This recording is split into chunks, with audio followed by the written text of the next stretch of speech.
that's super relatable because I'll make fun of Sweden and I'll make fun of Denmark and Finland, but if like someone from Turkey is on Sweden, hell no. Yo, what up guys? Today we will be looking at a video which is called 10 rules you will break in Australia without knowing. 10 rules of Australia. Let's see. There's a reason Australians can spot tourists from over 100 meters away. It's not the accent, it's not the clothes, it's the unwritten rules, like what you eat for dinner, or the particular way you like to say thank you, or even how you behave when someone says to you the word Onya. So these are the 10 secret rules that most tourists break without even realizing it, and if you want to fit in and not get awkward stares like I did when I got here, then this is your cheat sheet. G'day neighbour. Shut up, you bum. G'day neighbour. Of course, these aren't actual laws. If you break them, you're not going to get sent to jail, but they're just things that are either frowned upon or a bit awkward. So in this video, we're going to learn a few things, we're going to laugh at a few things, and let's get into number one, which is swearing for no reason. It has been a stereotype for decades now that Aussies, they will just throw out the most extreme. This is actually my favorite part about Australians. Zero filter. They will just like let it rip. Respect. Extreme profanity, because that's what they do. That's the culture. You know, I've even mentioned in a previous video, don't be shocked when you hear swearing from Australians, and lots of Aussies were gracious enough to reply to that video, and they say, yes, some of us like to swear, but not all of us. I know this sounds like common sense, but let's be honest, if you're not from Australia, you do grow up with a Hollywood version of Australia, like the movie Australia. Welcome to Australia. And you think, oh, that's how the country is in the 21st century. And no, it's just not. Really? So read the room. It's contextual and it's strategic. You don't just walk into a new group of people and start throwing around the F-bomb and thinking everyone's going to be like, oh, you're our mate now. Come here, come here. Yeah, so wait, whatever mate. you do, read the room. Don't think that because you watch that Hollywood movie about Australia where everyone's dropping the C-bomb that it's cool to do. It might not be, and it might really embarrass you. Even if you're a tourist for a couple of weeks, coming away from it, having made a few Aussie mates is awesome, and Australians are very open to communicating and becoming friends with you, but they're less likely to if you're trying too hard at being someone that you're not. And while we're here, give the video a like, or I'll tell every Aussie I know that Foster's is your favourite beer. I'm joking, I won't really. Or will I? Number two is always thank bus drivers and service staff. Of course, this doesn't just go for buses. In Australia, just like... It is normal in Norway when you enter, but when you get out, unless on most buses there's 3 exits, right? Front, middle, back. If you exit on the front, thank you, it's expected. But in the back rows, when you're like far away, no, just get out. Like where I grew up in the UK, Cheltenham, Gloucestershire, you thank the bus driver. It's very rude not to. It's also good that when you get onto the bus, if you're getting on from the front, you tap your card, say hello to the bus driver. If you get onto a very quiet bus and you feel like there's lots of eyes on you, especially because you're in a new country, and I get it, it's a bit scary. You feel like you've got the spotlight on you and all the local Aussies are looking at you and thinking, oh, that's a tourist, that's a tourist. Well, just like the spotlight effect talks about, this isn't really happening. It's generally in your head, and saying hello and saying thank you to the bus driver for their service is a really good thing to do. Yeah, and honestly, if you want to fit in here, Aussies will think you're a bit of a legend if you do that. This isn't to say though that if you take the seat near the bus driver that they want to chat to you while they're working. No, you know, keep some. I have a bit of a skewed expectations because one of my best friends when I grew up, like from my middle school, one of my best friend's fathers was a bus driver. So often when we took the bus, he would sit down on the front seat and talk to the other bus drivers, which was friend of his father. Boundaries there, and the same goes for any of the passengers on the bus. They might not want to chat to you as well. And when you tap your card to leave the bus, definitely say thank you. It's really important to do. This isn't something that you just do on the bus. Yeah, tap to leave isn't a thing in Norway. You buy a ticket that lasts for 1 hour. That's it. You don't tap to leave. You show the tickets. For us in Norway, we have an app with like a flashing picture and a QR code at our ticket. So you open the app and we show like the flashing picture of the bus driver. Says yep. He like nods and you all pass through. There's no tapping anymore. And yeah, there's no tapping off. Certainly. Here, you'll definitely do it on any domestic flights that you take in Australia. If you go to cities where there's ferries as public transport, like Sydney or my home, which is Brisbane, then definitely thank the ferry staff, especially as you'll be passing them face to face. It's just awkward if you don't. So remember that and You'll have a good time here. Number 3, don't litter. You might think this is common sense, but... All right, whoa. Don't litter is specific for Australia? No. I think pretty much every single country except some very few ultra poor countries, we all expect no littering. It's still really important to say this is frowned upon hard. Not only are there steep fines if you get caught, but Australians and Australia as a whole, they really care about their agriculture, their ecosystem, their wildlife. And you should too, because you're stepping into somebody else's home at the end of the day. Even if you're only here for a temporary amount of time, you wouldn't walk into your mate's house with muddy shoes, trample mud. Like what? Like I agree with him. This is very, very, very important. But isn't this pretty much every country ever? Like every country that is at any level. Like there's maybe a couple of countries in sub-Saharan Africa or like tribes, but like we all agree trash in our forests and in our parks is bad. Like it's not like America's like, yeah, having trash in our park is actually fine. No, right? No one thinks it's fine, right? This is that global thing. Over it onto their lovely cream carpet. It's that global thing. And then drop a cigarette end on the floor. So don't do that in Australia. I mean, you can wear muddy shoes in Australia, just don't do the cigarette bit. But the reason why I said this at the start is that it's common sense, is that there is no excuse. If you get told off for littering, you cannot reply with, oh, I'm sorry, I didn't know that was a thing here. I don't know of many countries where it's okay to freely litter. Yeah, so literally no country. Is I cannot think of a single country where it's socially acceptable to just litter. In the comments below, do you live in a country where it's socially acceptable to just litter and throw garbage, whatever? Leave below. I think it's literally 0 countries. not an excuse for breaking the law. Do not litter. And depending how brave you are, my best mate back in the UK, if he sees someone litter, he will go and pick up their litter, run over to them and go, oh, sorry, mate, I think you've dropped this, and act completely innocent to witnessing them litter. And usually they get a bit embarrassed and they go, oh, thank you, and they take it back, and they do end up throwing it in the bin. Don't feel like you need to do that. You're not employed by the council to. So respect Australia, and it will respect you. You put positive energy out there, you will get it back tenfold. Rule number 4, don't skip the sunnies. What I have learned from a previous commenter on a video is that when they went to their optometrist, they said to them, make sure that you wear sunglasses because otherwise it can cause cataracts, which isn't really something that you want. And the thing about Australia is it's in a part of the world where the UV is very, very high. It's not the same as in the UK, where our UV on some days only gets as high as 1 or 2. No, in Australia, it can get up to 13 or more. What I would highly recommend you do in the most convenient way possible in your environment. Guys, sunglasses and sunscreen. Like you will get skin cancer, guys, and you will get cataracts. To track the UV while you're in Australia. For example, if you have a smartwatch, I've got an Apple Watch, I have a tiny little complication dial in the corner that has the live UV. Basically, anything above 3 is you need to be more sun safe. Ideally, don't go outside, but I know we've all got lives to live. So if you do go outside, you need your sunglasses, you need your sunscreen, and ideally wear long sleeve clothing to protect you even more. It's really important that when you get a pair of sunglasses, make sure they are UV protected. They're not just a fashion statement, they will secure the longevity of your eye health for many years to come. Rule number 5, don't touch random plants. Now, I think it's common sense to not go around touching the animals. This is a genuinely Australian thing, because like if I'm walking in Norway, if I'm on a walk and I'm walking in the woods or whatever, I'm gonna like just touch a plant, rip a leaf or 2 off, look at them, because in Norway it's like pretty much nothing is dangerous. But I know in Australia, if you're touching random plants, you will touch something that will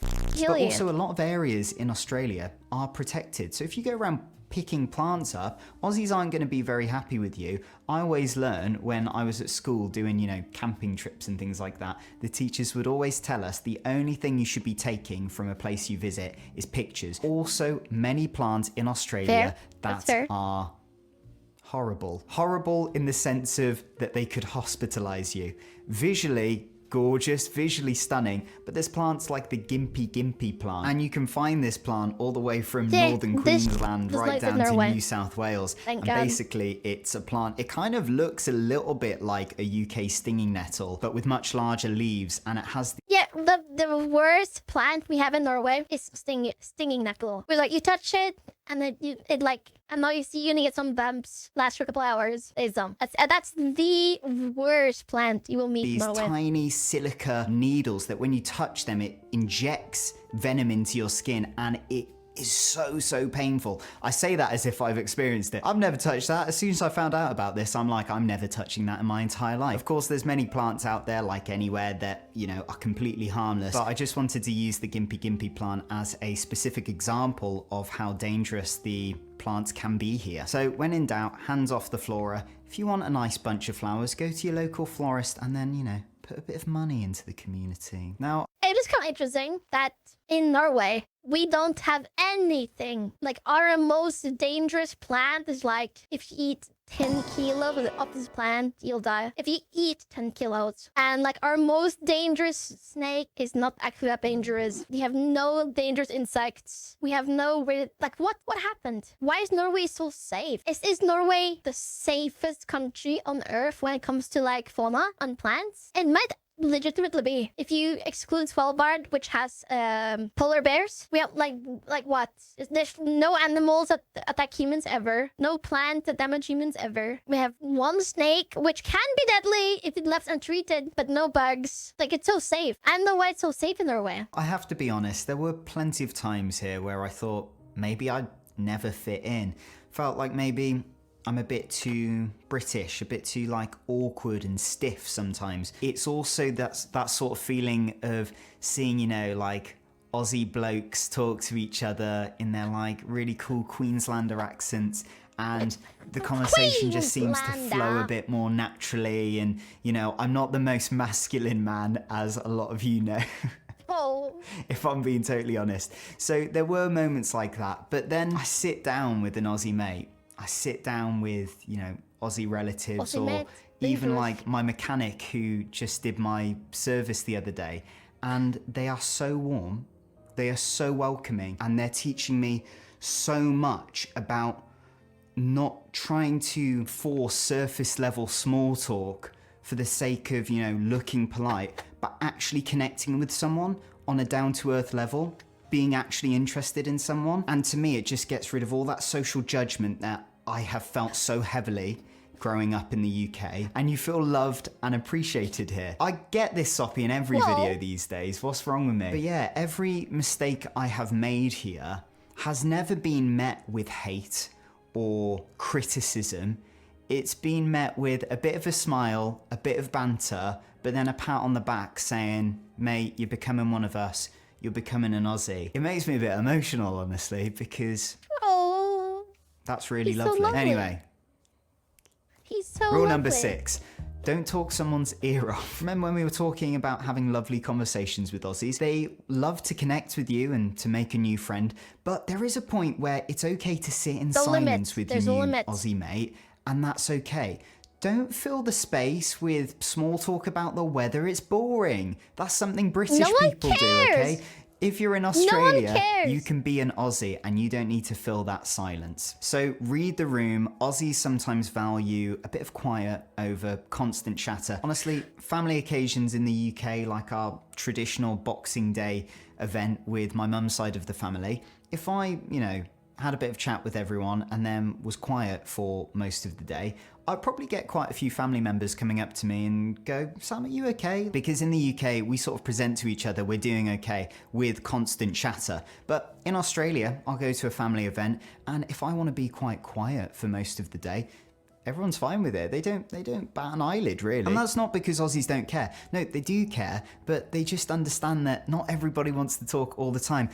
Honestly, it's a relaxing thing. It's a relaxing thing not having that social pressure on you. Same as Rule number Norway. 7, don't insult New Zealanders. I've had many an Aussie comment on videos. Not that I haven't been, don't worry, I haven't been insulting any New Zealanders. Australians have told me only Aussies can insult Kiwis and vice versa. It's like sibling rivalry. It's like a sibling relationship. If someone outside of those communities does so, then it just looks a bit tacky, really. So this isn't to try and, push you out of the group of, welcome to Australia. But, if you haven't grown up in Australia, if you're not culturally Australian, it's best to hold off on the very pointed, harsh banter towards Kiwis. So you know rule what? number 8, You know what? That's so super relatable, because I'll make fun of Sweden and I'll make fun of Denmark and Finland, but if like someone from Turkey is on Sweden, hell no! What do you do? What? No! You're on my brother. Sweden is my brother. I'm allowed to make fun of him. Maybe Finland, maybe Denmark. If you're not Finland or Denmark, you're not allowed to make fun of Sweden. Okay? Show some respect. All Aussies, their slang is wrong. Arvo, servo, Devo, Bottolo, and Aussies, I have to admit, when my Australian wife Maddie was teaching me a few different Aussie slang words, I did find some of them a little bit funny. And look, if you're not Aussie or if you've never been here, you might hear some Aussie slang and you might think it's a little bit silly, but don't criticize them about it. It's part of the culture. Again, it's that same thing. You don't come into someone else's house and then critique all of the art they have on their walls, or critique what sort of couch they've got, or what TV they've picked. So correcting them, it doesn't land well. Just roll with it. You'll have a much better time here. And remember, you're in their house, so speak their language. It's not hard. Rule number 9 is don't eat out super late. Not because it's a crime, but more so because you physically can't. I'm speaking specifically with my experience here in Brisbane. A lot of kitchens close quite early. We're talking like 9 or 10 p.m. And, to Aussies, that might sound quite late, but if you have grown up in Europe like I did, lots of kitchens are open quite a lot later. If you go to France, if you go to Spain, the kitchens are open very late. I mean, the Spanish, famously, they don't start eating until like 9 or 10. And I felt this very hard. I've been working far too late one. That's interesting, because in Norway, dinner is like 4 p.m. by the way. Like I had dinner as early as 2:30 p.m. How insane is that, by the way? It's basically lunch. 2:30, like normal dinner time in Norway is 4 p.m. 4 p.m. Close to 4 p.m. Editing my videos, it's got to 10 p.m. and I've said to Maddie, it's late, should we just go out to eat? And she'll go, where? There's literally nowhere you can go right now apart from 7-Eleven. Don't learn the hard way. You don't want to go a night hungry. You don't want your little tummy to be rumbling while you're in your bed. It's not a good feeling. So Aussies, they like to eat early. They like to have their kitchens close early and plan ahead. Rule number 10 is don't rely on Google Maps in super rural areas. I'm talking if you are going into the outback, not only do you need to be prepared driving the right vehicle, having backup petrol, plenty of water, sunscreen, food, safe places that you can visit, but you can't rely on Google Maps. You need to start getting good at reading maps. A real map that you can hold in your hands. You're probably thinking, Sam, what do you know? You haven't even been into the outback yet, even though you've lived here for a year. It's true. I've been exploring the lovely cities and towns. It's very cushy and I'm enjoying myself. Don't worry, I definitely will be doing some outback adventures when I'm back from my short stint in the UK this year. But I've got lots of Australian relatives via my Aussie wife who have told me all these stories about the outback. I'm no expert, so check with as many Aussie locals as possible what you need venturing into the outback, but also make sure you can read a proper map. But if you want to find out 10 more secret rules that tourists keep breaking here in Australia, then go watch this video here. I promise you it will help a lot. Thank you so much for watching. I'm good, thank you. And thank you guys for watching. There is some similarities between Norway and New Zealand and Australia. And I think it's interesting, especially with Australia defending New Zealand. I feel the same way about defending Sweden. So I love you guys. I love you guys. Thank you for watching, and I will catch you guys tomorrow. You guys are the best. Bye!